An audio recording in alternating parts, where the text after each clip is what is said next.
ગાંધીનગર સમસ્ત બ્રહ્મ સમાજ યુવા પરિવાર દ્વારા ભગવાન પરશુરામના જન્મોત્સવ નિમિત્તે ભવ્ય આયોજન કરવામાં આવ્યું છે। શહેરના મુખ્ય માર્ગો પર આશરે 13 થી 15 કિલોમીટર લાંબી શોભાયાત્રા નીકળશે, જેનું ઠેર ઠેર ગાંધીનગર વાસીઓ દ્વારા સ્વાગત કરવામાં આવશે। આ શોભાયાત્રા નિર્ધારિત સ્થળે મહાઆરતી સાથે સંપન્ન થશે।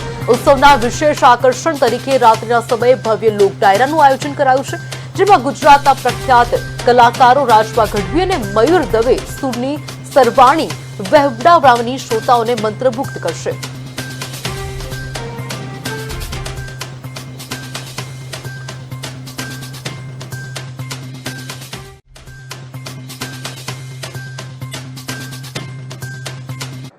નિયત રૂટ પ્રમાણે ભવ્ય શોભાયાત્રા ફરીને પરત આવશે। 7 વાગે ભોજનનું આયોજન છે, 8:30 વાગે લોક ડાયરાનું આયોજન છે, જેમાં રાજભા ગઢવી અને મયુર દવે આપણને ખૂબ જ મોજ કરાવશે। સાથે દિવ્ય વિશાળ મહાઆરતીનું પણ આયોજન છે। તો આ માધ્યમથી હું દરેકને ભાવભીનું આમંત્રણ પાઠવું છું।